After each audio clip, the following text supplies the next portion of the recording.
रामलला के नवीन विग्रह के प्राण प्रतिष्ठा समारोह में 11 दिन शेष हैं। प्रधानमंत्री नरेंद्र मोदी आज से प्राण प्रतिष्ठा वाले दिन तक यानी इस पूरे 11 दिन की अवधि में एक विशेष अनुष्ठान का आरंभ कर रहे हैं इसके लिए। और इसके लिए स्थान का उन्होंने चयन किया है पंचवटी का, वो पंचवटी जहां भगवान राम ने वनवास के समय अपना कुछ समय गुजारा था।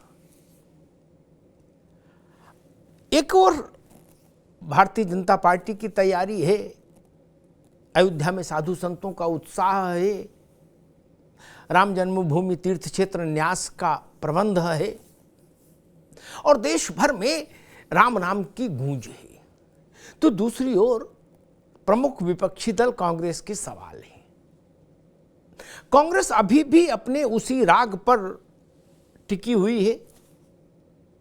उसके सवाल वही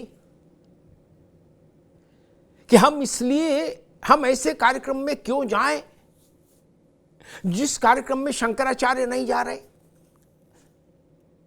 हम ऐसे धार्मिक कार्यक्रम का हिस्सा क्यों बने जो अधूरे मंदिर का शिलान्यास, अधूरे मंदिर की में मूर्ति की प्राण प्रतिष्ठा हो रही हो।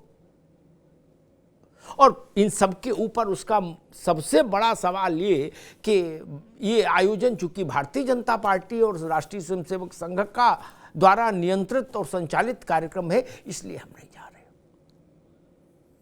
अब एक और राम लहर और दूसरी ओर इस शीत लहर में कांग्रेस के सवाल, और फैसला करना है जनता को।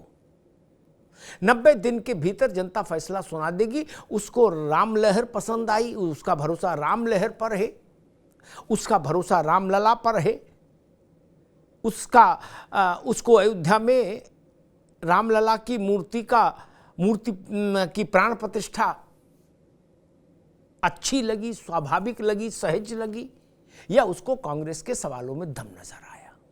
अब फैसला होगा जनता की अदालत में। कांग्रेस के सवाल और अयोध्या से उसकी दूरी। स्वाभाविक है, कांग्रेस ने जब इतना बड़ा फैसला लिया है तो इसके जोखिम को नापा भी होगा और तौला भी होगा। यह अंदाज लगाने की पूरी कोशिश की होगी कि अगर अयोध्या में राम मंदिर के कार्यक्रम से दूरी बनाई जाती है तो उसके क्या क्या रिपरकशंस हो सकते हैं, उसके क्या क्या पॉलिटिकल फॉल आउट हो सकते हैं।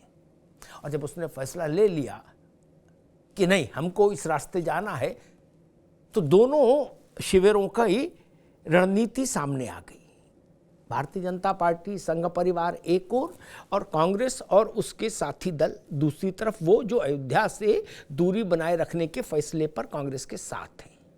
और अब इन दोनों वैचारिक धरातलों पर खड़े दो जो राजनीतिक ध्रुव हैं, इन दोनों में किसकी बात जनता को समझ में आई, इसका फैसला जनता करेगी।